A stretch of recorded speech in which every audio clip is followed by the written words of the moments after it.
Well, good morning. Today's subject is from Patanjali, and it's 5 attributes that lead to spiritual success. It often happens when we come onto the spiritual life that we are not exactly sure everything's good. When we come onto the spiritual life, we're not exactly sure what combination of things is going to lead us to success. In other words, what is it that we really need to do? And of course, we all have our, the techniques, the sadhana, and, a whole list of things. We study them, the yamas and the niyamas, the Eightfold Path. But there is a group of qualities that we want to be aware of as sort of an overarching combination of understandings about not only what we need to do in order to grow, but the qualities that are going to represent our spiritual success. The first of these qualities is faith. We need to have faith, but in the beginning we may not have faith. Why? In order to understand faith, we have to go back to its definition. What is faith? For many people, their definition of faith is that which they believe. You believe it to be true, and you just have to have faith in it. We call this blind belief. Most people live according to their beliefs. They don't actually have direct scientific knowledge as to the truth of their beliefs. Many people believe all kinds of things. In America, young children grow up believing in Santa Claus. Okay? And, when they're young, they absolutely believe. And we say that it's the loss of innocence when they realize one day that which they believed in isn't actually true. That kind of belief is blind belief. And many religions try to convince you to believe something because they say it. And then you say, well, how do I know if it's true? You have to have faith. But Yoganandaji gave a very different view of faith. He said, faith must be based on experience. If you've never been in an elevator, you have no reason to believe that it's going to deliver you where you're going. And you can talk to people about it, and they say, yes, I got in the elevator, it took me up to the floor that I wanted, I was safe. So now I have some reason to believe that it might be true. Others have said it's true. But until I have directly experienced it myself, I don't know that it's true.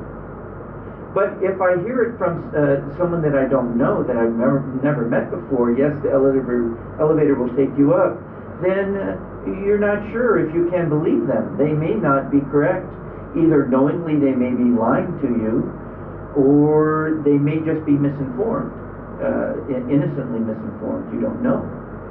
But now if it's somebody that you know, and you have experience with them, and they have been reliable in the past, then you have a greater level of reason to believe what they say.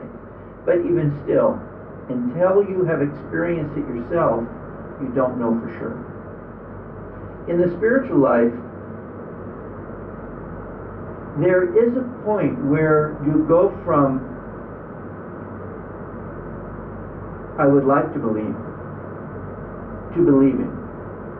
And the way that you go over that bridge is that you have an experience.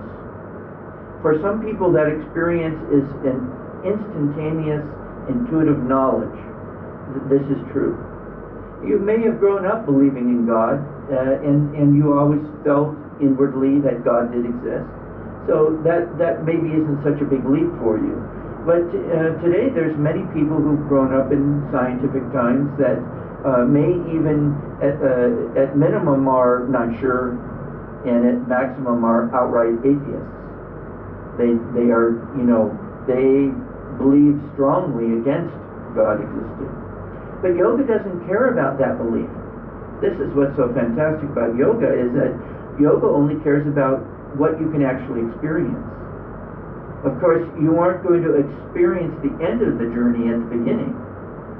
But what we need to do is somehow have that experience that builds on additional experiences, which leads to greater and greater faith. And so in the beginning, no matter where you start, at some point, even if you're an atheist, if you sit to meditate, you begin to experience some inner change. At minimum, peacefulness.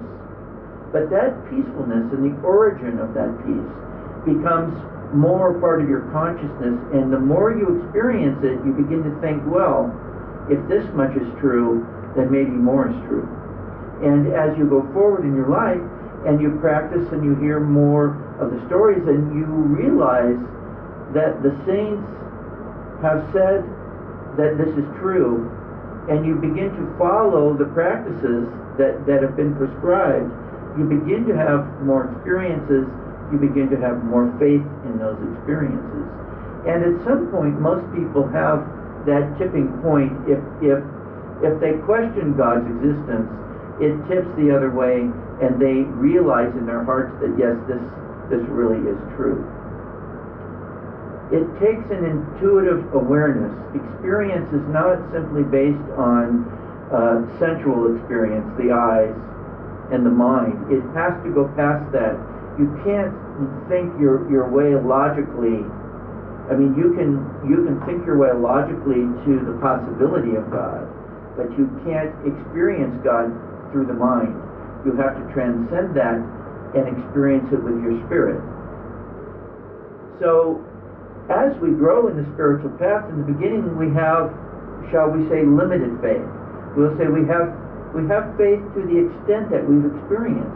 But as you go further and further, and you have, well, the example I like to use is if you have a guide who gives you a map, and he said, and you're going trekking down a path, and he says, okay, here's the map, and at this stage you'll see this tree. At this stage you'll see this fork in the path. You go to the right side, and then you'll see a lake, and then you'll see a mountain, and then you start walking, and the first thing on the list, it's there, you see it, and then the next one you see it, and then you're going, oh, this guide is reliable. So then you begin to have greater and greater faith that the things further on down are true. Eventually, the soul achieves full experience of God. Of course, when you experience that full experience, then you can have no doubt. You can have complete faith. And so, the highest state of spiritual evolution is to experience 100% faith based on experience. You experience oneness with God, and then you go, oh, okay, now I know it's true. But along the way, we have to have faith in the faith that we have. This is the point I'm trying to get to. We must stick to that which we've experienced, because what can happen is if you go down the path of ways and you get to the second or the third marker that the guide gave you, and then you take a nap, and you kind of go to sleep, and then when you wake up, you kind of, it's not so fresh in your mind.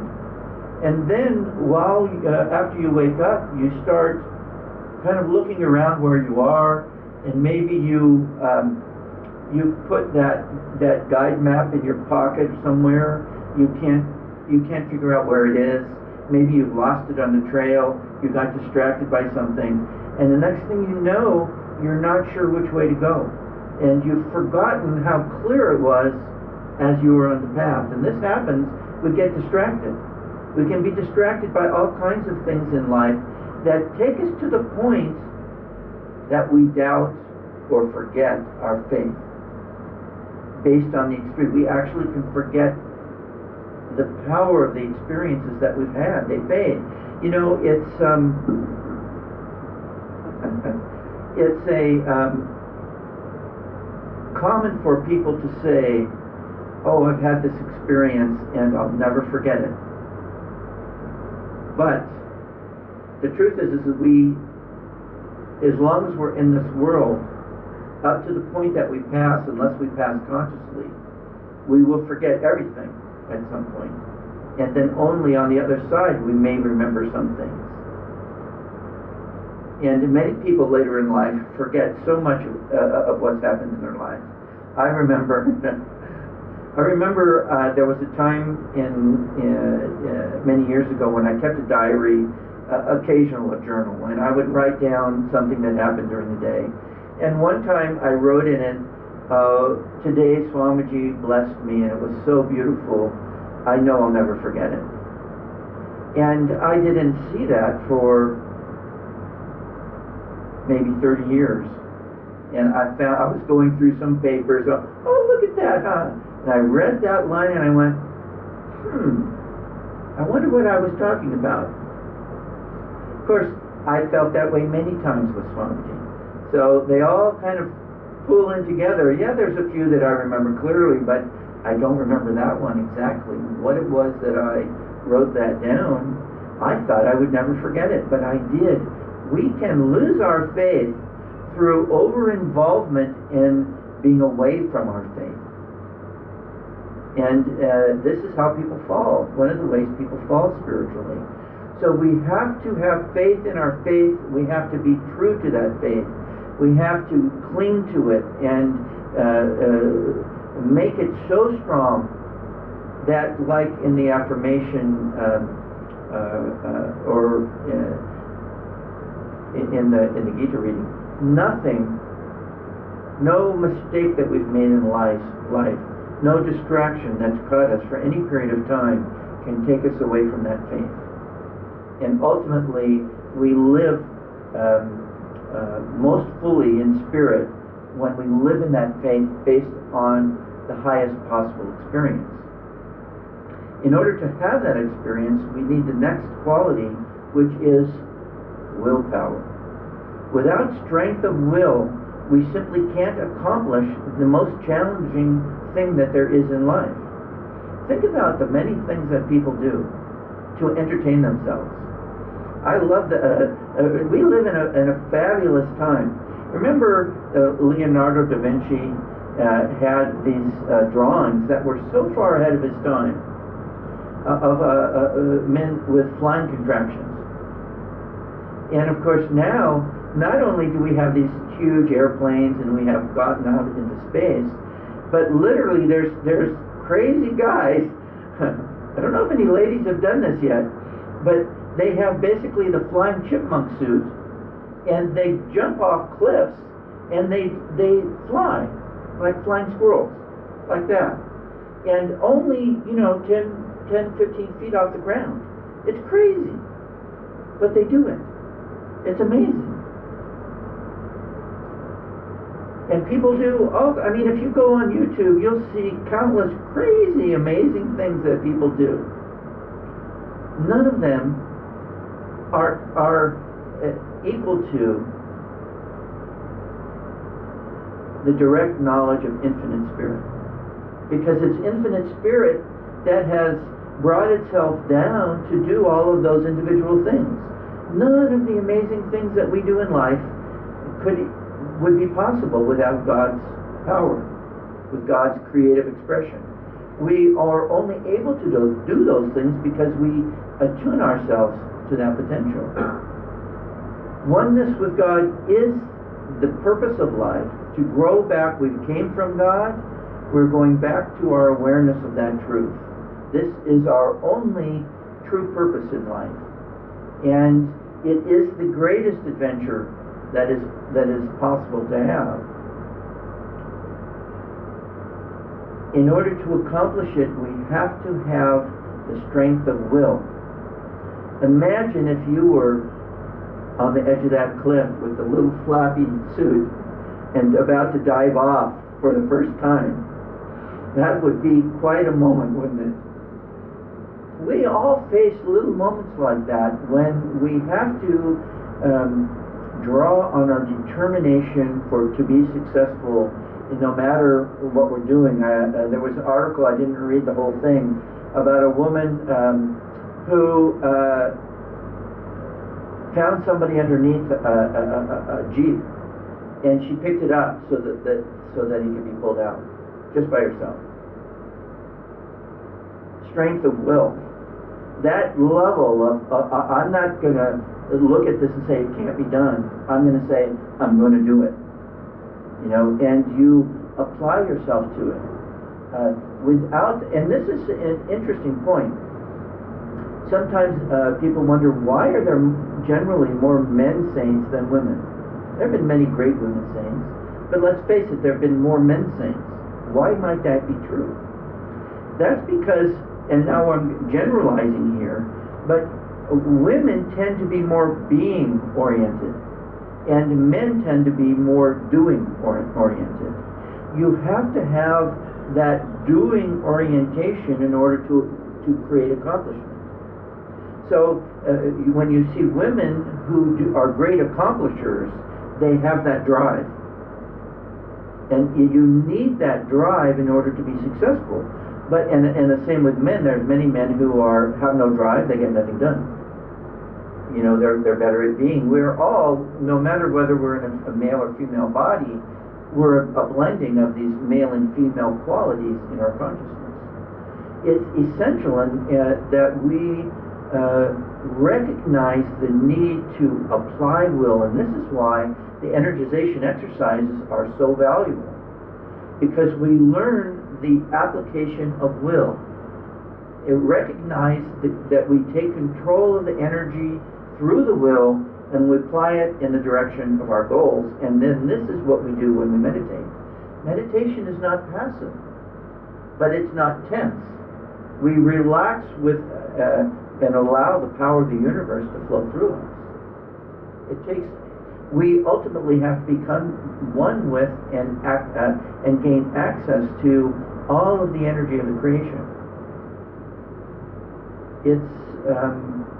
It takes a very strong will in order to accomplish our spiritual goal. And so when you have accomplished it, the very nature of that accomplishment means that you have cultivated this strength of will. So, as a part of the application of this will to the various things that we do in life, one of the most central things is to be mindful of God's presence in our lives. We have to give our strength of will, our focus of mind, to our relationship with God, to our relationship with the universe, to recognize that God is present in every moment, and to act on that relationship. Sometimes we talk to God like God is your friend. Sometimes in the beginning, people tend to talk to God. We sing chants. We chant to God. We say prayers. We say prayers to God. We do japa. We do, 108 Gayatri, whatever it is that you're doing, but you're doing it to something. When you have come to that highest level, you recognize that God is doing it through you. So you go through this stage where you're doing it with God. So you're to God and then with God, and then God is only God. This is how our minds begin to change. We recognize that, and Yoganandaji said, if you want to experience joy, meditate with joy. So this is why we do affirmations. We do affirmations to attune ourselves to that which is already true if we would just allow it to be true. So mindfulness means that we want to recognize the God presence in every moment of life. Every moment of life we want to be connected in some way to God doing it. You know, God living through us and God being present in every experience that we have. You know, when somebody is offending you, that's God doing it. God is testing you.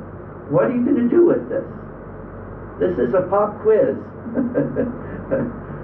How are you going to react to this offensive experience?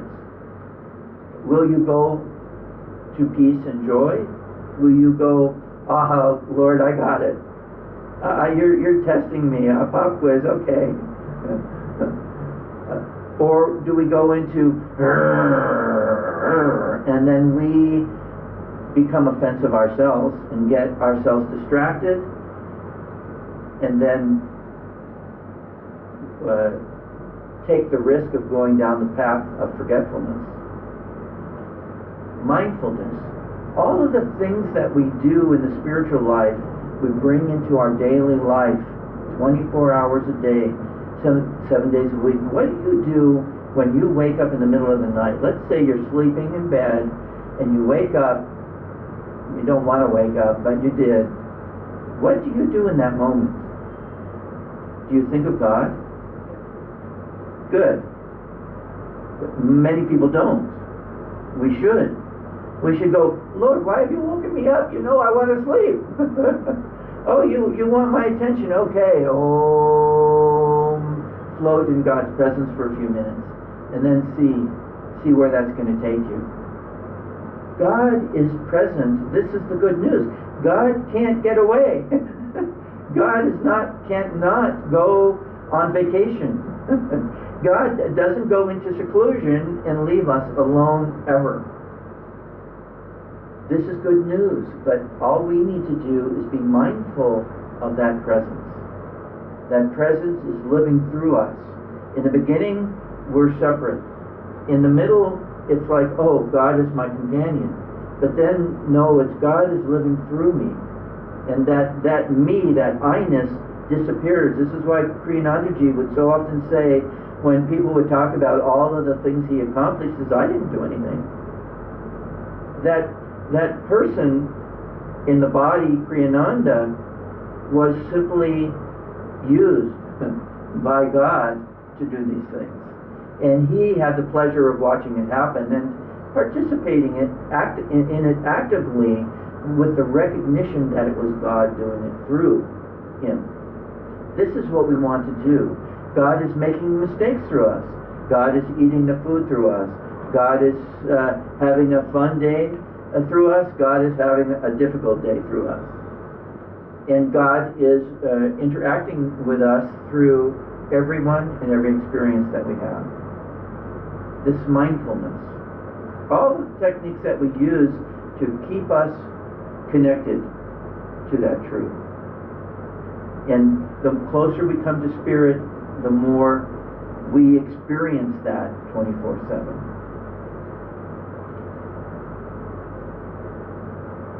The ultimate experience of God's presence is samadhi, oneness. This really is when you go from experiencing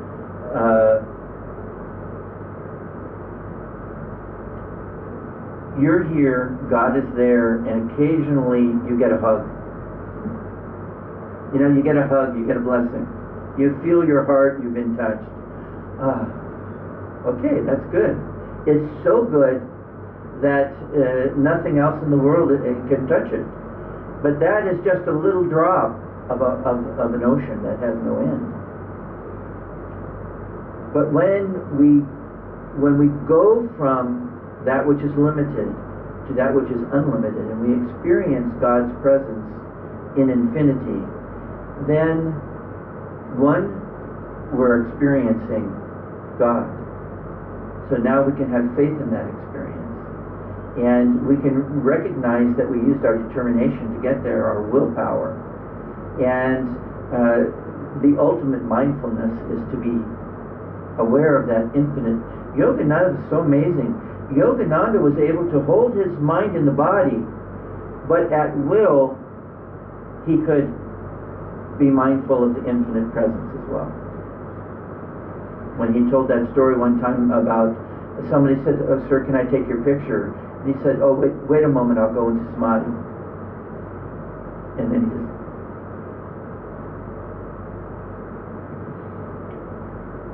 We haven't yet experienced that ultimate state, but what we want to do in order to grow in our ability to perceive it is to bring in the element of expansion. We need to begin to recognize that we are not just this body that ends at the skin. That we are infinite spirit. Each of us is infinite spirit encased in the cocoon of the body. But our reality is that infinite spirit, and we need to practice being infinite spirit. When we meditate, in particular, what we want to do is visualize the universe.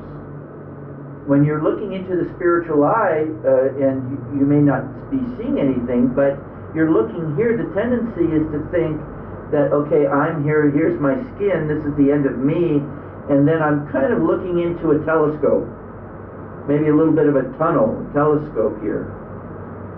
But what we really want to do, and you can have that experience, but what you want to do is actually try to visualize that you're going out in all directions as well. Let that sense of expansion go up, down, left and right, all around.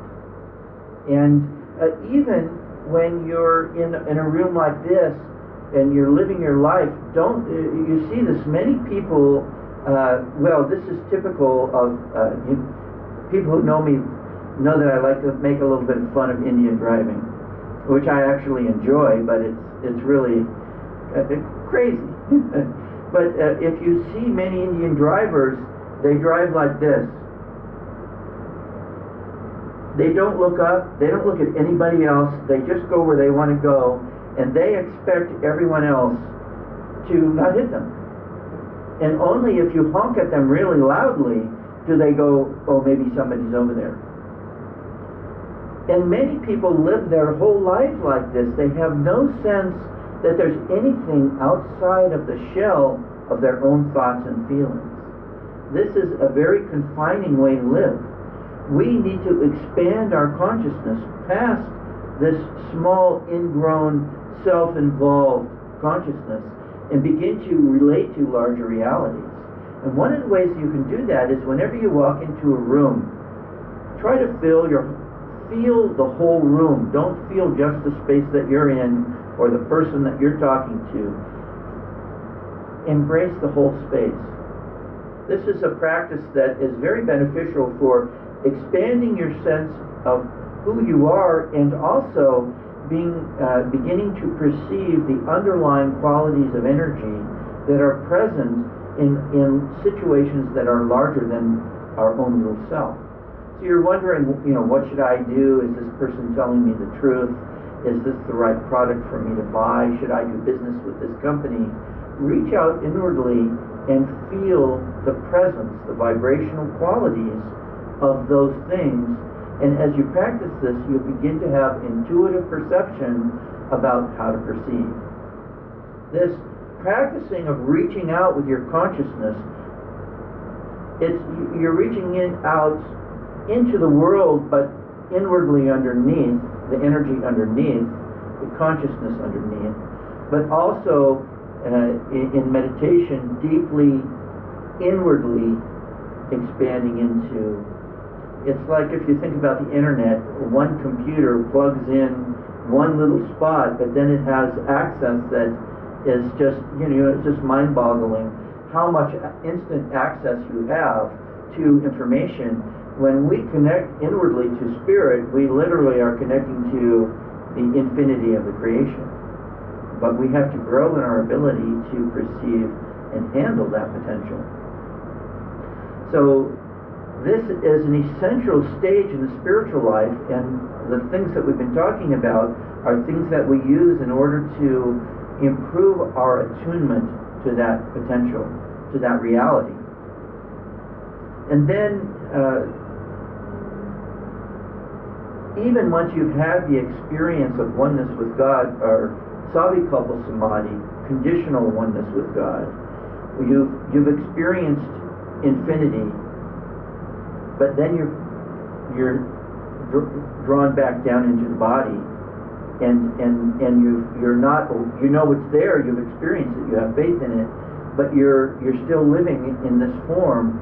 And even at that stage, you can become distracted and fall and lose your faith. Even having had that experience, which you would never forget, you can still get distracted. So it's essential that we practice discrimination from the very beginning until you achieve nirvikalpa samadhi, which is unconditioned oneness. From nirvikalpa samadhi, you cannot fall again. You cannot be at risk for falling. That doesn't mean you've released all past karma yet, but it means that you cannot become distracted and lose faith and forget. The discrimination that we need in the beginning is, it's the same principle all the way through. Choose those things, recognize the difference between what things will lead to, and choose the things that lead to a beneficial result instead of a not beneficial result. Beneficial, it leads to God. It leads to expansion and peace and love and bliss, success. Not beneficial leads to suffering. It leads to failure. It leads to more incarnations. This ability to understand what is really going on in life requires our intuitive connection. You can't do it only with the logic. You have to do it with this inner understanding that God will give you the information that you need to be successful if you seek that information through inner attunement. So what we want to do is utilize all of the techniques that we do in order and bring them into every circumstance, and recognize that in every moment of life there is a decision to be made. This is the most powerful decision that we have in life. To turn towards God or away from God. And we're doing this in every moment of life. We're either turning towards God or away from God. And when we turn away from God, it doesn't mean that we hate God. It just means that we've become distracted. We've allowed some personal interest, desire, or confusion to lead us astray. And even when that happens, what you have to do is, you're taught in driving, when you start to skid off the road, instead of turning into the skid, you turn away from the skid. And that, in other words, when you start to pull away from God, look back into God and say, "Oh Lord, I'm being pulled away." Don't let that moment of confusion drag you further away than you need to. Recognize that God knows we will stumble. But which way will we fall? We're going to fall. But will we fall away or will we fall towards? Say, blame God. Lord, you made me fall, but I fell towards you. And when we do that, then we recognize that this is God's Leela. It's not a question of doing everything perfect in life. It's about perfecting our connecting to God no matter what happens. And the application of our will, our determination based on our faith to be aware of God. And most importantly, if we want to have that highest experience, we have to develop our inner connection to Spirit deeply. Most of the time we say in meditation. Certainly meditation is the most central, the most individually powerful thing that we do for inner transformation. But if you find you're having challenges with meditation, don't then take on the consciousness that says, well, then I can't do it. You do the things that work for you. Let's say you can only meditate 30 minutes a day. Well, but maybe you could be chanting in a word late for 2 hours a day. Maybe you could be reading uplifting books for an hour a day. You do what you can do.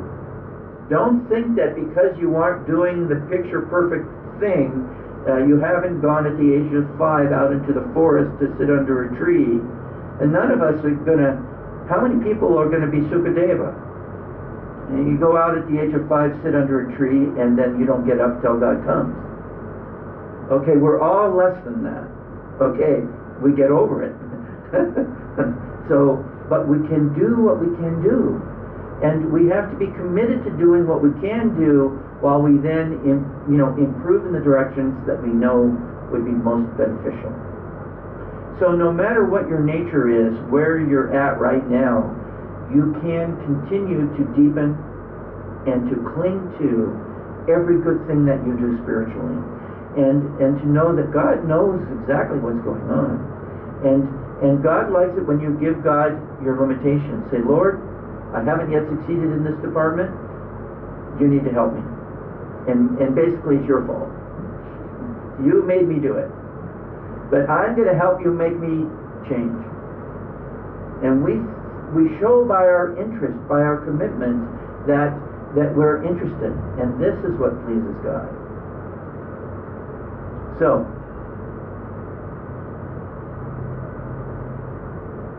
these 5 overarching attributes can help us to understand some of the ways that we need to improve ourselves, but ultimately to recognize what is the goal. What is it going to look like when we're really accomplishing everything that we can spiritually? It's going to look like that we have, what was the first one? Faith. We have to have faith. And then we have to have strength of will. And then we have to have mindfulness, to pay attention to God. And then we have to seek that highest state of communion that we can. Ultimately samadhi, but however you can commune with God, dedicate yourself to that communion. And then, while you're doing all this, keep your discrimination alive. Pay attention to the decisions that you're making, so that your decisions lead ever more quickly to God's presence being consciously felt in your